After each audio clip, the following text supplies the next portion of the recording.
guys, welcome back to my channel. If you're new on my channel, you're welcome to my channel. My name is Arnold. Do not forget to click on the subscribe button. Down here is the red button. Please click on that. Also, there's a notification bell icon beside the subscribe button. Please do click on that so that you can get my notifications straight to your phone whenever I upload a new video. So guys, today's video is a story time video. So I'm just gonna tell you to go get your popcorn, go get your chin-chin, your fried rice, anything you want to get, drink, anything, just gather everything, sit down. So this video, I need to say this video is a requested video. I get a lot of messages on Facebook and Instagram from people in Cyprus requesting to know how I came to Finland from Cyprus. They want to know, and really I've been answering a lot of people, but I feel like it's better for me to make a video so that it can be beneficial. So first I need to say I'm very sorry if I did not reply your messages. That is because I have replied to too many messages already concerning the same topic, and I felt like I should come here to make the video, so please accept my apology. So let me just say that if you are more interested about the immigration part of my story, I'm going to write on the screen the meaning of this video. You should fast forward to that immigration part of the story. Feel free, no hard feelings, you can just go straight there, it's no problem. But if you want to know from A to Z, like what really prompted me, why I got tired of everything, what pushed me forward, if you want to know more about that, so let's just start the discussion. So I moved to Cyprus in 2011, and when I got there, I had this very big image of going abroad from Africa, from Nigeria. But when I got there, from the very first day, to be very honest, from like my ride from the airport to where I was going to stay, I felt disappointed. I actually felt sad because I was seeing mountains, and I felt like I was traveling from Ogun State to Abuja, because I've gone to Abuja by road before, and when you keep seeing mountain, so that was how I felt from the very first day. Definitely a reason why from the airport to where I was going. But when I got there, like, I'm this kind of person who always sees the positive thing from every situation I find myself. So when I got there, I felt like there was, and alhamdulillah, while I was there, as hard as people say Cyprus was, or people say Cyprus is, I still was able to work. There was no time I didn't work. Usually in Cyprus, jobs were available only in summer, because the major source of income of Cyprus is through tourism, and they have a lot of visitors during summer period.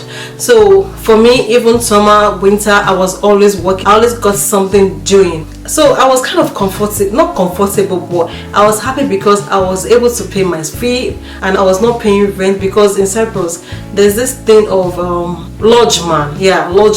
Lodgeman is an apartment given to you by your employer. So it's like a huge building with a lot of rooms for all the employees. So I was okay, like, because I was paying my school fees, I wasn't paying rent. I was able to use my salary to pay my school fee, so there was no need to disturb my family at home. I wasn't sending anything back home. I was just like living my life, and they didn't complain because they know like the struggle of just surviving alone in Cyprus. So in 2012, I went to Nigeria for my wedding, and when I go back to Cyprus, I realized I was pregnant. Oh my gosh. When I realized I was pregnant, I was like, what am I going to do now? In Cyprus, there's nothing like labor law whereby you can still work. Your employer cannot fire you even if you are pregnant. So when I go back to Cyprus, the work I was already doing during the summer, because I traveled immediately after summer, so the work I was doing, the job had stopped. So I had to look for something else, and I got immediately. So when I got there, I was working in an hotel as the housekeeper, and everything was fine until I realized I was pregnant. Yes. So when I realized I was pregnant, I became so sluggish. I cried for no reason at work. So the supervisor realized that I was pregnant, and she was trying to be lenient, she was trying to be nice, she was trying to take care of me. But the boss, that one could not take it, like could not take my sluggishness, I wasn't active enough. I wasn't active enough for the salary I was getting. So the man had to stop me, and he gave me 1 week to move out from the lodgeman. So from that moment, I knew I had to think of something. There was no way I could go. I have friends, but I don't want to go and disturb anybody. But one of my friends, I know she's watching this video, Temi, thank you so much. Temi called me in. Temi said, I'm not move to a place, no problem, you can come. So Temi was staying at the time in a 3-bedroom apartment. So there were 3 people, and for the 3 people, each person had their own room, so there was no room. Temi said I should move in with her, sleep in her room, but I didn't want to discomfort her. So I was staying in the living room.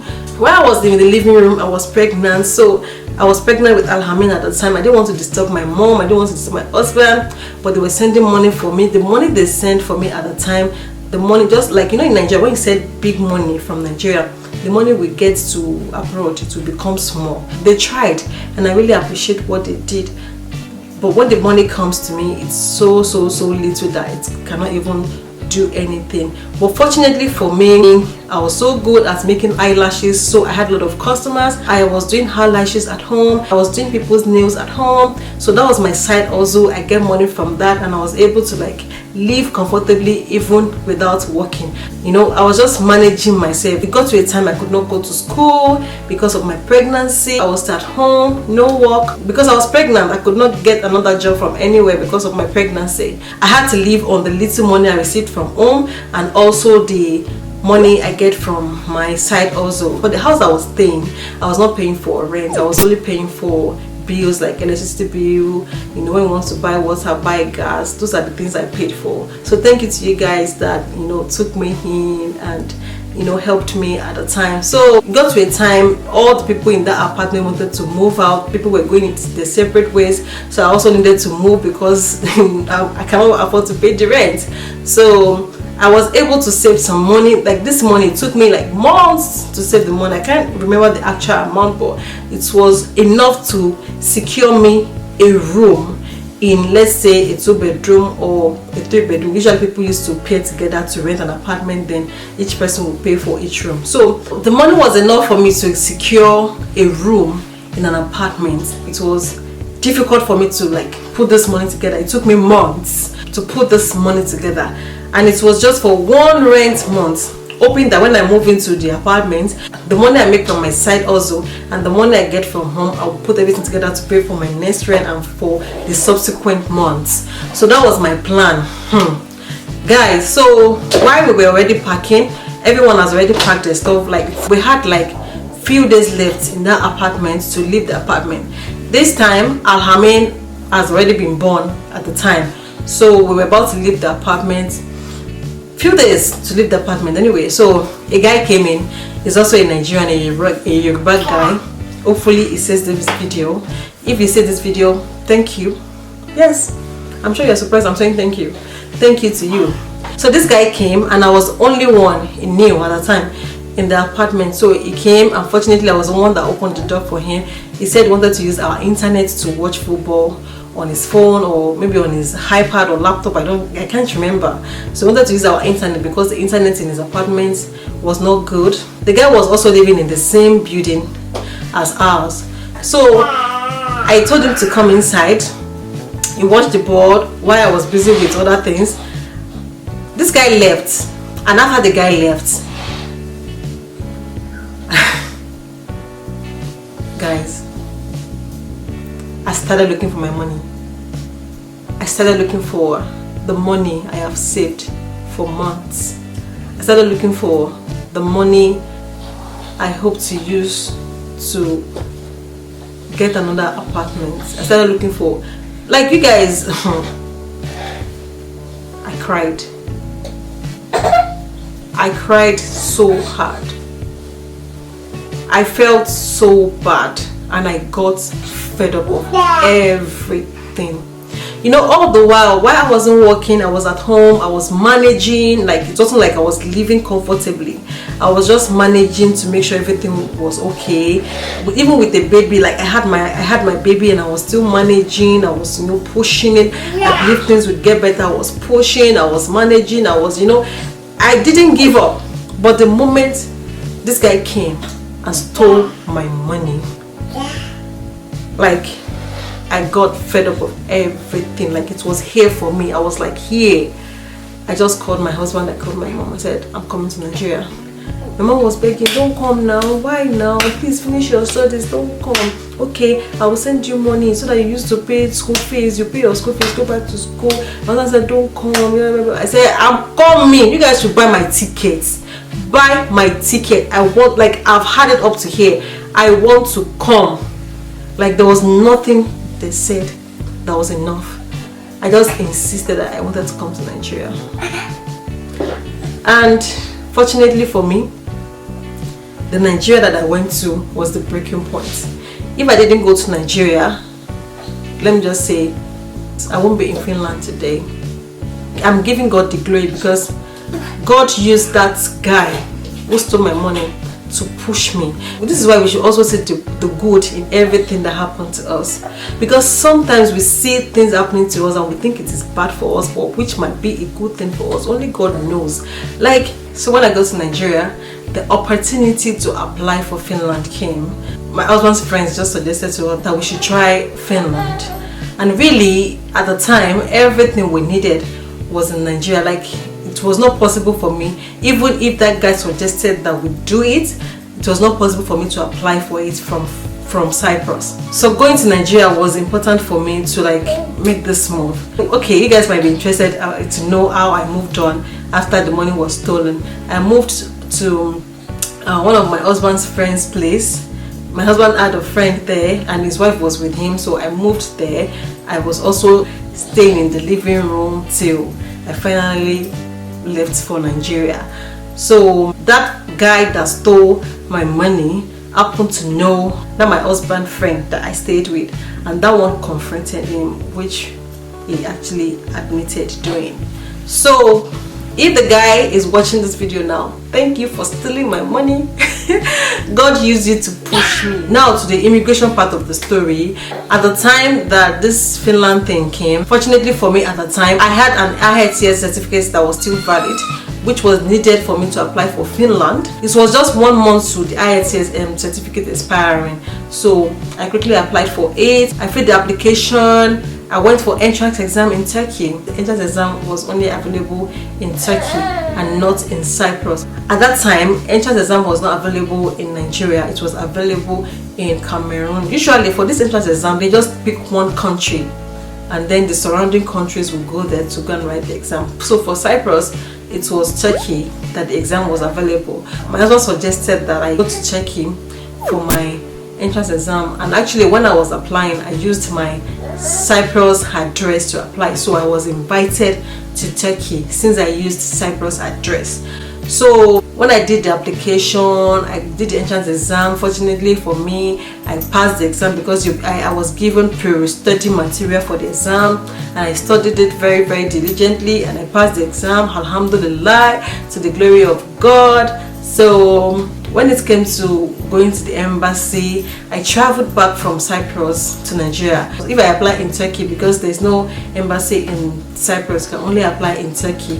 Finnish embassy is in Turkey. So if I apply in Turkey, then there will be a lot of issues with your residency. My husband felt like I have more opportunity if I apply in Nigeria, because in coming to Nigeria to apply, it will show that I have travel experience, so which will be of great advantage for my application. So I traveled back to Nigeria to apply for the resident permit, not visa. Finland usually issue resident permit for students who are coming to apply, like a year, but I think now they're giving 2 years at a time.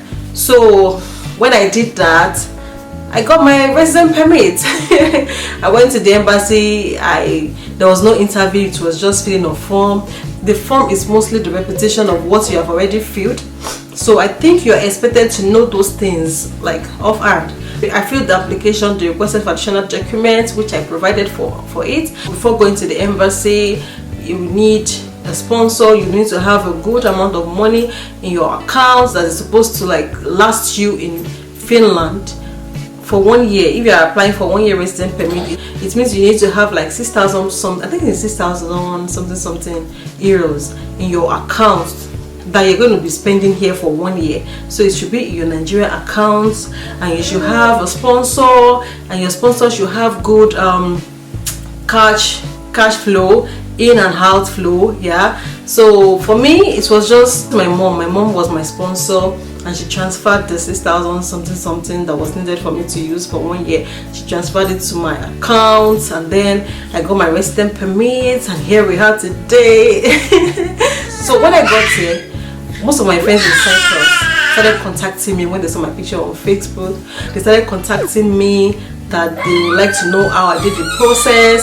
But the thing is, when I noticed that when you tell them the process, they just get tired of the whole thing. They don't want to do it. They don't want to do it at all.